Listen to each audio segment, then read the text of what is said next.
আহা! সুনামগঞ্জের বুক চিরে বয়ে চলা এক জাদুকরী সৌন্দর্যের নাম জাদুকাঠা নদী।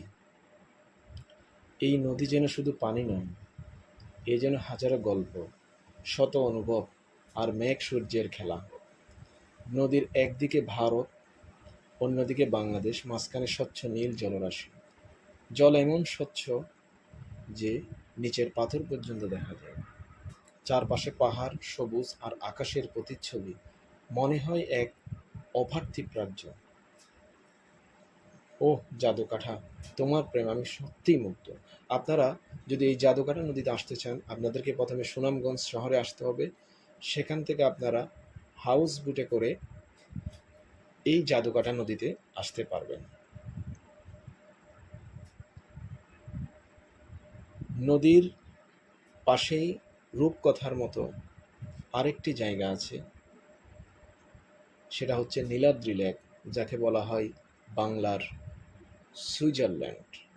এটা সুন্দর অসাধারণ একটা সুন্দর জায়গা।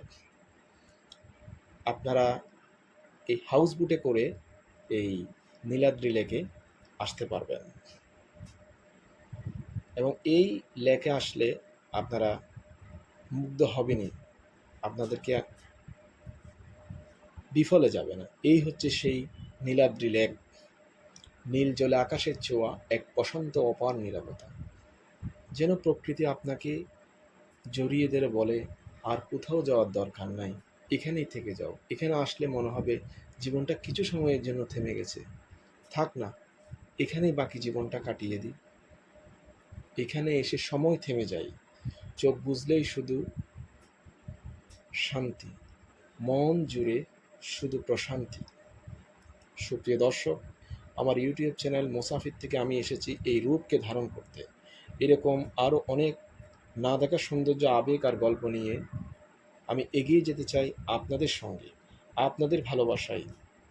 আমার এই ভিডিও যদি ভালো লাগে, একটু হলেও যদি ভালো লাগে, আপনারা একটা সাবস্ক্রাইব করবেন আমার এই ভিডিওটি। আপনাদের ভালোবাসা আমার জন্য পাথেয়, আমার জন্য অনুপ্রেরণা হয়ে থাকবে। আপনারা যদি নতুন হয়ে থাকেন, জাস্ট একটা সাবস্ক্রাইব দিয়ে আমার সঙ্গেই থাকুন। চলুন ভ্রমণ করি হৃদয় ছুঁয়ে যাওয়া বাংলার পথে।